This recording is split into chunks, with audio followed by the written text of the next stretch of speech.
கடந்த 5 ஆண்டுகளில் எல்லா வகையிலும் போதைப் பொருள் கல்லூரியிலிருந்து எல்லா இடங்களும் அதிகமாக இருக்கிறது என்பதில் எந்த மாற்று கருத்தும் இல்லை.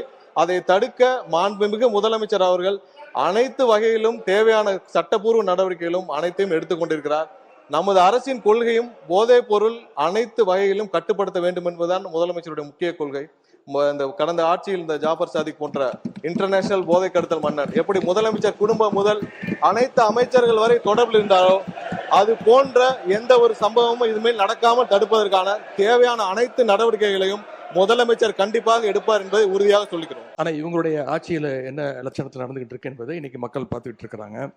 இன்றைக்கு ஒரு அமைச்சர் ஐபிஎல் மேட்ச்ல பவுடர், இன்னைக்கு அமைச்சர் ஐபிஎல் உட்காருங்க முடிக்கிட்டோம். ஒரு அமைச்சர் ஐபிஎல் மேட்ச்ல பவுடர் நுணுக்கிக்கிட்டு மாத்திரை நுணுக்குனு கதை விட்டாரு. அவர்கிட்ட உங்களுடைய காவல்துறை ஏதாவது விசாரணை நடத்துச்சா? அவர் மேல ஏதாவது நடவடிக்கை எடுத்திருக்கீங்களா? அதாவது ஸ்டேடியம்ல இருந்து இந்த மாதிரி நடந்ததுக்கான விளக்கத்தை ஆல்ரெடி அளித்தாச்சு. அதுல அவங்களுக்கு பல்வேறு முரண்பாடுகள் இருக்கலாம், பல்வேறு கருத்துக்கள் இருக்கலாம். அப்படி இவங்க சொல்றாங்கன்னா அந்த சமயத்துல திராவிட முன்னேற்ற கழகத்தின் ஆட்சி தான் நடந்தது. அப்போ ஸ்டேடியம் வாசல்ல இருந்து இவங்க எல்லாம் அந்த மாதிரியான போதைப் பொருள் வித்தாங்கன்னு சொல்லி ஒத்துக்கிறாங்களா? அப்போ அவரை பத்தி சொன்னதுக்கு நீங்க பதில் சொல்லுங்க. அதை விட்டுட்டு ஏன்டானா நீங்க மத்தவனை பத்தி பேசிட்டீங்க. உன்ன நீங்க எடுத்தீங்களே அந்த கார்ல தண்ணீங்களே, அது என்னன்னு சொல்லுங்க. ஆச்சி மசாலா எந்த சமையலும் ருசி தேடும் ரகசியம் 20 ரூபாய். டயா பூஸ்டர் சுகரை கண்ட்ரோல் பண்ணும், உங்க ஆரோக்கியத்தை மீட்டு தரும். சர்க்கரையை கட்டுப்படுத்துறதுக்கான எளிமையான வழிமுறை, இயற்கையான வழிமுறை. அனைத்து மருந்து கடைகளிலும் கிடைக்கும். அமைச்சர் அவர்களே, கோயம்புத்தூர் மாவட்டம் மலுமிச்சம்பட்டியில் அமைந்துள்ள தனியார் கல்லூரி மாணவர் அமுதன் கொலை சம்பந்தப்பட்ட விஷயத்தில் கடந்த 10/8/2026 அன்று கோயம்புத்தூர் மலுமிச்சம்பட்டியில் உள்ள தனியார் கல்லூரியில் 3ஆம் ஆண்டு பயின்று வரும் 19 வயதுடைய மாணவர் அமுதன் அதே கல்லூரியில் பயிலும் சக மாணவர்களால் தாக்கப்பட்டு உயிரிழந்த சம்பவம் தொடர்பாக காவல்துறையின் முதற்கட்ட விசாரணையில் 9/8/2026 அன்று இரவு 8 மணி அளவில் 2ஆம் ஆண்டு பயிலும் அமுதனின் நண்பர்களும் 4ஆம் ஆண்டு பயிலும் சில மாணவர்களுடன் இடையே ஏற்பட்ட தகராறு காரணமாக 4ஆம் ஆண்டு பயிலும் மாணவர்கள் 2ஆம் ஆண்டு பயிலும் மாணவர்கள் மீது முதலில் தாக்குதல் நடத்தியதாக தெரிய வருகிறது. இதனால் ஏற்பட்ட முன்விரோதம் காரணமாக 10/8/2026 அன்று அதிகாலை 1:30 மணி அளவில் அமுதனும் அவரது நண்பர்களும் ஏற்கனவே தகராறில் ஈடுபட்ட 4ஆம் ஆண்டு பயிலும் மாணவர்களை மலுமிச்சம்பட்டியில் தங்கியிருந்த அறைக்கு சென்று தாக்கியுள்ளனர். இதனைத் தொடர்ந்து ஒத்தைக்கால் மண்டபம் பூங்கா நகரில் உள்ள மற்றொரு அறைக்கு சென்று அதிகாலை 5 மணி அளவில் அங்கிருந்த மாணவர்களை தாக்கிவிட்டு கைபேசிகளை எடுத்துக்கொண்டு கார் மற்றும் இருசக்கர வாகனங்கள் தப்பிச் சென்றுள்ளனர். காயமடைந்த மாணவர்கள் தனியார் மருத்துவமனையில் சிகிச்சை பெற்றுள்ளனர். மாண்புமிகு பேரவைத் தலைவர் அவர்களே, மேற்கண்ட தாக்குதலுக்குள்ளான மாணவர்கள் அமுதனையும் அவரது நண்பர்களையும் 10/8/2026 அன்று காலை 8:30 மணி அளவில் வழிமறித்து தாக்கியுள்ளனர். இச்சம்பவத்தில் காயமடைந்த ஒருவர் அங்கிருந்து தப்பிச் சென்ற நிலையில் மேற்படி மாணவர்கள் அமுதனை தொடர்ந்து தாக்கிவிட்டு அவரை சுமார் 10:30 மணி அளவில் இருசக்கர வாகனத்தில் அழைத்துச் சென்று மலுமிச்சம்பட்டியில் உள்ள அமுதனின் நண்பரின் அறையில் விட்டு சென்றுள்ளனர். சுமார் மதியம் 3 மணி அளவில் அமுதன் மயக்க நிலையில் இருந்ததைக் கண்டு அவரை தனியார் மருத்துவமனையில் அனுமதிக்கப்பட்ட நிலையில் அவரை பரிசோதித்த மருத்துவர் அவர் ஏற்கனவே இறந்து விட்டதாகவும் தெரிவித்ததோடு காவல்துறைக்கு தகவல் தெரிவித்துள்ளார். அதனைத் தொடர்ந்து அன்றைய தினமே கோயம்புத்தூர் மாவட்டம் செட்டியபாளையம் காவல் நிலையத்தில் பல்வேறு சட்டப்பிரிவுகளின் கீழ் 2 வெவ்வேறு குற்றவியல் வழக்குகள் பதிவு செய்யப்பட்டுள்ளன. பின்னர் அமுதன் இறந்ததை தொடர்ந்து SC/ST அதாவது வன்கொடுமை தடுப்பு சட்டப்பிரிவு இவ்வழக்கில் சேர்க்கப்பட்டுள்ளது. பிரேத பரிசோதனைக்கு பிறகு 11/8/2026 அன்று சுமார் 5 மணி அளவில் அவரது உடல் பெற்றோரிடம் ஒப்படைக்கப்பட்டது. மாண்புமிகு பேரவைத் தலைவர் அவர்களே, மாணவர் அமுதன் கொலை செய்யப்பட்டது தொடர்பாக பதிவு செய்யப்பட்ட குற்றவியல் வழக்கு எண் 310/2026 கீழ் இதுவரை 14 பேர், நேற்று இரவு ஒருவர் கூடுதலாக இதுவரை 15 பேர் கைது செய்யப்பட்டு நீதிமன்ற காவலுக்கு அனுப்பப்பட்டுள்ளனர்.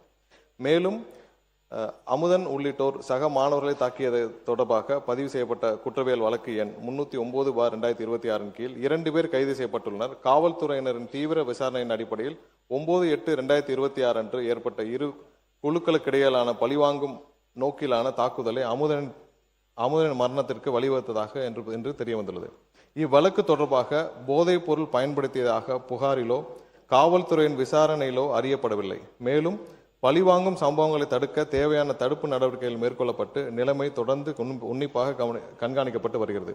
மாண்புமிகு முதலமைச்சர் அவர்களின் ஆணைக்கிணங்க மாணவர் அமுதன் இறப்பின் காரணமாக துயரத்தில் இருக்கும் குடும்பத்தினரே மாண்புமிகு சமூக நீதித்துறை அமைச்சர் திரு வன்னியரசு அவர்களும் மற்றும் மாண்புமிகு பிற்படுத்தோர் நலத்துறை அமைச்சர் திரு வி சம்பத்குமார் அவர்களும் 15/8/2026 சனிக்கிழமை என்று நேரில் சந்தித்து ஆறுதல் தெரிவித்தனர். மேலும் வன்கொடுமை தடுப்பு சட்டத்தின் கீழ் பாதிக்கப்பட்ட குடும்பத்தினருக்கு முதற்கட்டமாக ரூபாய் 6 லட்சம் அவரது குடும்பத்தினருக்கு வழங்க ஆணையிடப்பட்டுள்ளது.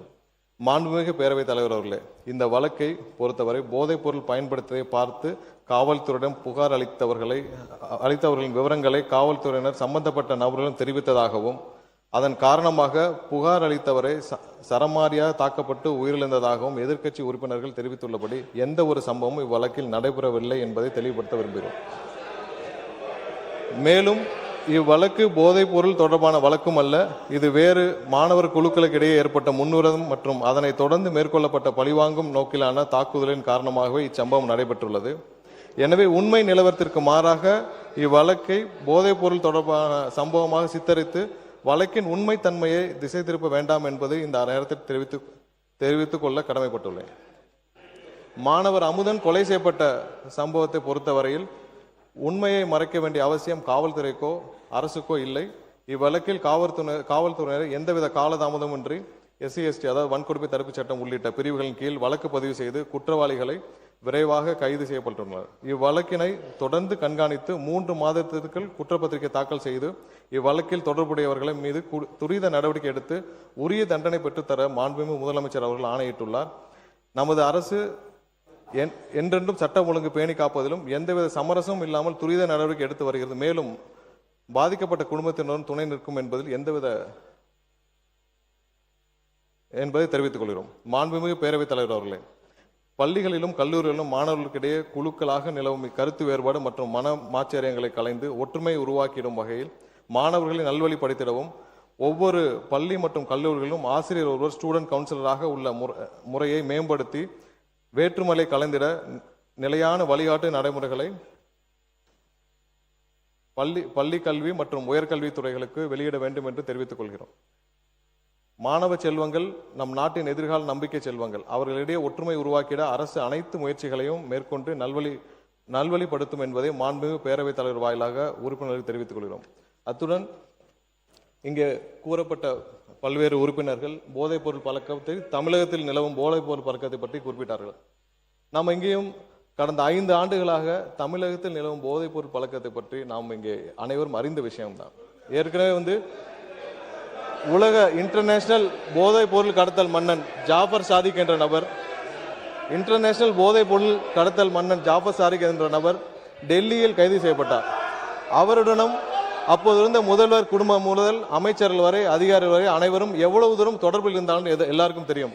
இதுவரை அந்த நபர் சம்பந்தப்பட்ட எந்த வழக்கும் தமிழ்நாட்டில் பதிவு செய்யவில்லை. கடந்த 5 ஆண்டுகளில் எல்லா வகையிலும் போதைப் பொருள் கல்லூரியிலிருந்து எல்லா இடங்களும் அதிகமாக இருக்கிறது என்பதில் எந்த மாற்று கருத்தும் இல்லை. அதை தடுக்க மாண்புமிகு முதலமைச்சர் அவர்கள் அனைத்து வகையிலும் தேவையான சட்டப்பூர்வ நடவடிக்கைகளும் அனைத்தையும் எடுத்துக்கொண்டிருக்கிறார். நமது அரசின் கொள்கையும் போதைப் பொருள் அனைத்து வகையிலும் கட்டுப்படுத்த வேண்டும் என்பதுதான் முதலமைச்சருடைய முக்கிய கொள்கை. இந்த கடந்த ஆட்சியில் இந்த ஜாஃபர் சாதிக் போன்ற இன்டர்நேஷனல் போதை கடத்தல் மன்னன் எப்படி முதலமைச்சர் குடும்பம் முதல் அனைத்து அமைச்சர்கள் வரை தொடர்பில் இருந்தாரோ அது போன்ற எந்த ஒரு சம்பவமும் இதுமேல் நடக்காமல் தடுப்பதற்கான தேவையான அனைத்து நடவடிக்கைகளையும் முதலமைச்சர் கண்டிப்பாக எடுப்பார் என்பதை உறுதியாக சொல்லிக்கிறோம். எதிர்கட்சி தலைவர் பாருங்க, மாண்புமிகு எதிர்கட்சி தலைவர் என்ன அவர் அலோவ் பண்ண போறீங்களா இல்லையா? அவர் அலோவ் பண்ணுங்க. எதிர்கட்சி தலைவர் சொன்ன பிறகு நீங்களே எப்படி உட்காருங்க, எல்லாரும் நீங்க பேசுங்க, மற்றவங்க எல்லாம் உட்காருங்க.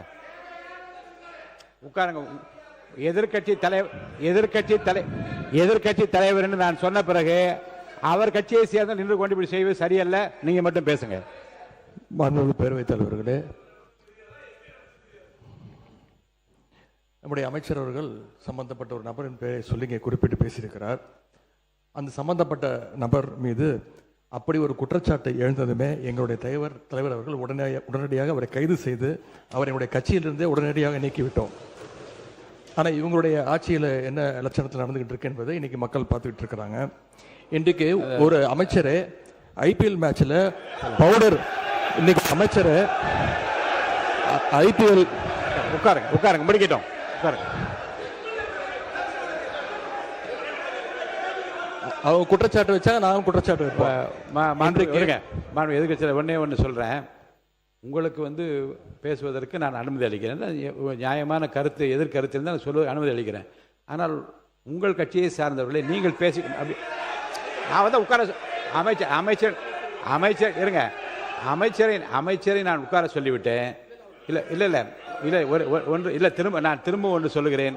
ஒரு கட்சியை சார்ந்த ஒரு நீங்கள் என்ன மாண்பு உறுப்பினர் ஆஸ்டின் நீங்கள் அவருக்காக உங்கள் எதிர்க்கட்சி தலைவருக்காக பேசுறீங்களா? உட்காருங்க. நீங்கள் அவரை தான் உட்கார சொல்லிட்டேன்ல, நீங்கள் பேசக்கூடாது. உட்காருங்க ஆஸ்டின் சார், உட்காருங்க. நீங்கள் மாண்பு உறுப்பினர் ஆஸ்டின் உங்களுடைய கட்சியினுடைய தலைவர், நீங்கள் எல்லாம் மதிக்க வேண்டிய, நான் மதிக்க வேண்டிய எதிர்க்கட்சி தலைவர், அவருக்கு நான் வாய்ப்பு கொடுத்துருக்கிறேன்.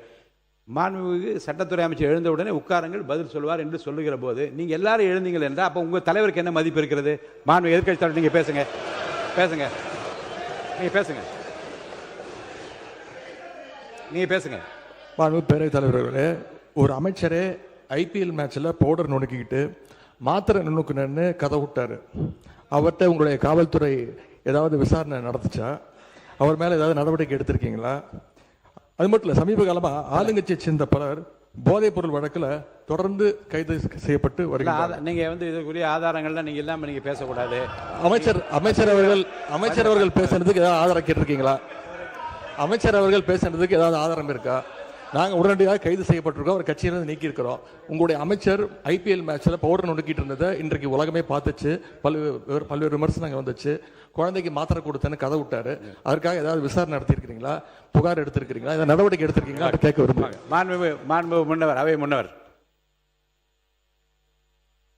மாண்பு பேரவைத் தலைவர் அவர்களே, மாண்பு எதிர்க்கட்சி தலைவர்கள் குற்றச்சாட்டுகள் சொல்வதற்கு முன்னால் ஒன்றின் பின் ஒன்றாக பல குற்றச்சாட்டுகள் இங்கே சொன்னார்கள்.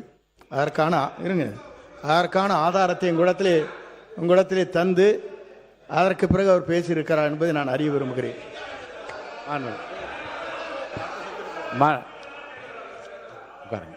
மாண்புமிகு சட்டத்துறை அமைச்சர்.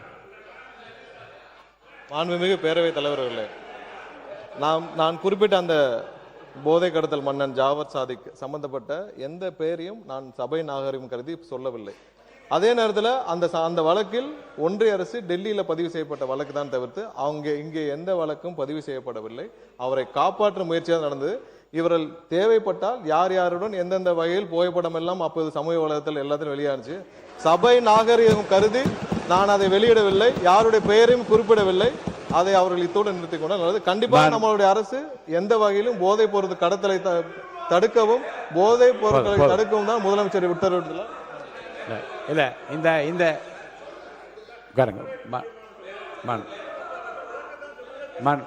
உறுப்பினர்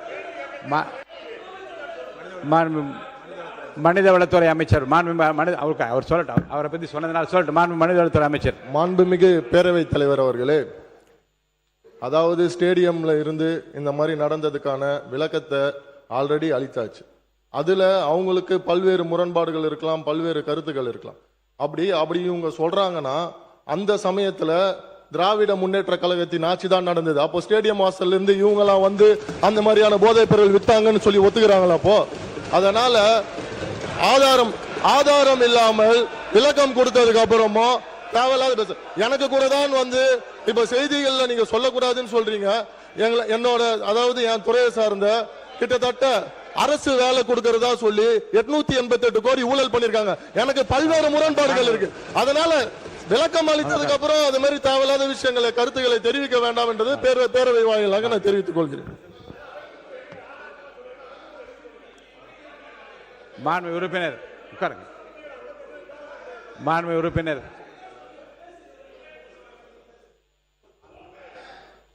பேரவைத் தலைவர் அவர்களே, அவரை பற்றி குற்றச்சாட்டு சொன்னால் அதற்கு பதில் சொல்லிட்டார். அதை விடுத்து ஒரு ரெய்டில் எங்கேயோ செக்குது 888 கோடின்னு ஒரு கேஸ் பதிவு பண்ண சொல்லி இடி சொன்னாங்கன்னு சொல்லி பெர்சீவ் பண்ணி அது வேலை கோர்ட்டில் இருக்கு. கோர்ட்டில் இருக்கிற சப்ஜெக்டை இவர் கூப்பிட்டு பேசுகிறாரு. எப்படி சரியா இருக்குமா? ஃபுல் விளக்கம் நான் சொல்ல முடியுமா அதுக்கு? எனவே அதை அவை குறிப்பிலிருந்து நீக்க வேண்டும். 1 2 அவரை பத்தி சொன்னதுக்கு நீங்க பதில் சொல்லுங்க. அதை விட்டுட்டு ஏன்டானா நீங்க மத்தவனை பத்தி பேசிருக்கீங்க. நீங்க எடுத்தீங்களே அந்த கார்ல தண்ணீங்களே அது என்னன்னு சொல்லுங்க. பள்ளிக்கல்வித்துறை அமைச்சர், மாண்புமிகு பள்ளிக்கல்வித்துறை அமைச்சர் அவர் பேசி முடிக்கட்டும். உட்காருங்க. மாண்புமிகு பள்ளிக்கல்வித்துறை அமைச்சர் அவர் பேர் நிற்கிறார். மாண்புமிகு உறுப்பினர், மாண்புமிகு பேசி முடிக்கட்டும். பேரவைத் தலைவர் அவர்களே,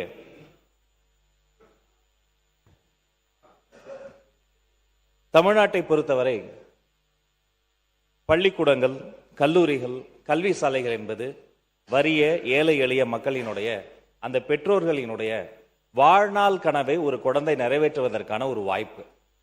ஒரு பள்ளிக்கூடத்திலும் ஒரு கல்லூரியிலும் வன்முறை சம்பவங்களோ போதை பழக்க வழக்கங்களோ எதுவும் நடைபெற கூடாது என்பதுதான் அரசியல் மாச்சரியங்களை தாண்டி இந்த அரங்கில் இருக்கக்கூடிய அத்தனை மாமன்ற உறுப்பினர்களினுடைய எண்ணமாகவும் இருக்கிறது. அதே சமயம் இந்த சம்பந்தப்பட்ட அந்த கோவை வழக்காக இருக்கட்டும், திருவற்றூரில் பாதிக்கப்பட்ட அந்த குழந்தையினுடைய வீடாக இருக்கட்டும், பாதிக்கப்பட்ட ஒவ்வொரு குழந்தையும் எங்கள் குழந்தை. பறி கொடுத்திருக்கிற ஒவ்வொரு குடும்பமும் அவர்களின் பரிதவிப்பு எங்கள் பரிதவிப்பு. அவர்களுக்கு வந்திருக்கக்கூடிய இழப்பு ஈடு செய்ய முடியாத இழப்பு. முதல் விஷயம், அந்த குடும்பத்திற்கு தேவைப்படக்கூடிய முழுமையான நேர்மையான போலீஸ் விசாரணை. எந்த சார்பு தன்மையும் இல்லாமல், அரசியல் தலையீடு இல்லாமல் நேர்மையான முறையில் போலீஸ் விசாரணை நடைபெற வேண்டும் என மாண்புமிகு முதல்வர் அவர்களின் உத்தரவுக்கிணங்க காவல்துறையை நாங்கள் வலியுறுத்தி இருக்கிறோம். 2, அந்த பரிதவித்து மிகப்பெரிய சோகத்தில் ஆழ்ந்திருக்கிற அந்த குடும்பத்தினுடைய துன்பத்தில் நாங்கள் பங்கெடுக்கிறோம், துயரத்தில் துணை நிற்கிறோம். அவர்களுக்கு உடனடியாக SC/ST பிரிவின் கீழ் வழக்கு பதிவு செய்யப்பட்டு அவர்களுக்குரிய அந்த இழப்பீடு நாம் பேசிக் கொண்டிருக்கக்கூடிய இந்த தருணத்திலேயே அந்த குடும்பத்தாரினுடைய கணக்கில் வரவு வைப்பதற்கான அந்த வேலையும் முன்னெடுத்திருக்கிறோம். மேலும் அவர்களுக்கு தேவைப்படுகிற அனைத்து வகையான உதவிகளும், எத்தனை உதவிகள் செய்தாலும் அந்த ஒரு குழந்தை செல்வத்தினுடைய விலை மதிப்பில்லாத உயிருக்கு ஈடு இணை ஆகாது. இருந்த போதும் அந்த குடும்பம் தேவைப்படுகிற அத்தனை உதவிகளும், குடும்பத்தில் ஒருவருக்கு அரசு வேலை, அவர்களுக்கு ஒரு பாதுகாப்பு, நேர்மையான விசாரணை. தமிழக வெற்றி கழகத்தை பொறுத்தவரை ஒன்றே ஒன்றுதான், இதை போன்ற வழக்குகளில் நீதி நிலைநாட்டப்பட வேண்டும். அதில் என்ன இருக்கிறது? உண்மையில் அங்கு குழுமோதலா, ஒருவேளை போதை பழக்கம் இருக்கிறதா, வேறு ஏதேனும் சமூக விரோதிகள் இந்த மாணவர்களை ஆட்டி வைக்கிறார்களா, அங்க இருக்கக்கூடிய ஆசிரியர்களினுடைய உண்மைத்தன்மை என்ன, கல்லூரிகளில் இதற்கு முன்பு ஏதேனும் சண்டைகள் வன்முறை சம்பவங்கள் நடந்தால் அதனுடைய வரலாறு என்ன, இனி இதை போல் நடக்காமல் இருப்பதற்கு என்ன செய்வது என்பதில் முழுமையான நேர்மையான விசாரணை நடக்க வேண்டும் என்பதில் எங்களுக்கு மாற்று கருத்தே இல்லை. அவர்களுக்கு தேவையான உதவிகள், அவர்கள் என்னென்ன கோரிக்கைகளை வைக்கிறார்களோ அதை அதிகாரிகளோடு கலந்து பேசி அவர்களுக்கு உரிய உதவிகள் என்பதை செய்ய வேண்டியது எங்களுடைய கடமை, கேட்க வேண்டியது அவர்களின் உரிமை என்பதையும் இந்த நேரத்தில் பதிவு செய்து கொள்கிறேன். நேற்றைய தினம் எங்களுடைய மாண்புமிகு சமூக நீதித்துறை அமைச்சரும் எங்களுடைய மாண்புமிகு அமைச்சர் சம்பத் அவர்களும் கோவைக்கே நேரில் சென்று அந்த குடும்பத்தினுடைய துன்பத்தில் பங்கெடுத்தார்கள். நேற்றைய தினம் பள்ளிக்கல்வித்துறை அமைச்சராக நானும், அன்பிற்கினி சகோதரர் மாண்புமிகு பொதுப்பணித்துறை அமைச்சர் ஆதவ் அவர்களும் திருவற்றூர் வீட்டிற்கே நேரில் சென்று அந்த தாயின் கரம் பிடித்து, தந்தையின் கைப்பிடித்து அவர்களினுடைய துன்பத்தை ஈடு இணை செய்ய முடியாத ஒரு மிகப்பெரிய இழப்பிற்கு எங்களுடைய ஆறுதலை தெரிவித்தோம். மேலும் திருவற்றூர் சம்பவத்தை பொறுத்த வரைக்கும் அந்த குழந்தை தனுஷ், சின்னஞ்சிறு சிறுவன், அந்த குழந்தையின் மீது தாக்குதல் சம்பவம் நடத்திய அவர்களும் சிறுவர்கள். அந்த வழக்கில் ஒருவரை தவிர அத்தனை பேருமே மைனராகவும் இருக்கிறாங்க. அப்ப இந்த பிரச்சனையை பார்க்கிற பொழுது மிகவும் வேதனையாக இருக்கிறது. அந்த பாதிக்கப்பட்ட குடும்பத்தை பொறுத்த வரைக்கும் ஒரு எதிரி கூட தப்பித்து விடக்கூடாது என்பதில் அவர்கள் மிகவும் உறுதியாக இருந்தார்கள். அந்த தாயினிடம் நாங்கள் வாக்களித்திருக்கிறோம்.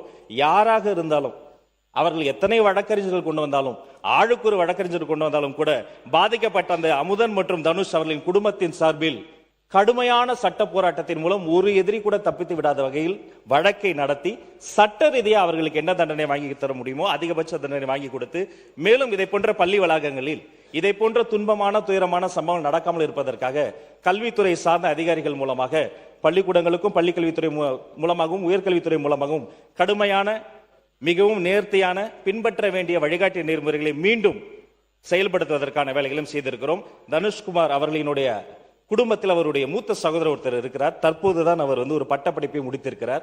அந்த அன்பு சகோதரருக்கும் அந்த குடும்பத்தின் சார்பில் பாதிக்கப்பட்ட அந்த குடும்பத்தின் சார்பில் அந்த அன்பு சகோதரருக்கு ஒரு அரசு வேலையும் தர வேண்டும் என்று முடிவு செய்து மாண்புமிகு முதல்வர் அவர்களினுடைய அனுமதியோடு அந்த குடும்பத்திற்கு ஒரு அரசு வேலை SC/ST பிரிவின் கீழ் உடனடியாக இன்றைய தினம் 6 லட்சம், மறுபடியும் மிச்சம் இருக்கக்கூடிய 6 லட்சம், அது மட்டும் இல்லாது தனுஷ் அவர்களினுடைய தாய் தந்தையருக்கு 2 வகையான ஓய்வூதியம் சேர்த்து கிட்டத்தட்ட சற்றுப்ப மாதந்தோறும் 8000 ரூபாய் ஓய்வூதியம் கிடைப்பதற்கான அனைத்து வேலைகளையும் தங்கு தடையின்றி இரவு பகலாக செய்து முடித்து விட்டுதான் இந்த சட்டமன்றத்துக்கு வந்திருக்கிறோம். இனி இப்படி ஒரு சமூகம் நடைபெற வேண்டாம் என்பதுதான் எங்களுடைய நிலைப்பாடு என்பதை தெரிவித்துக் கொள்கிறேன்.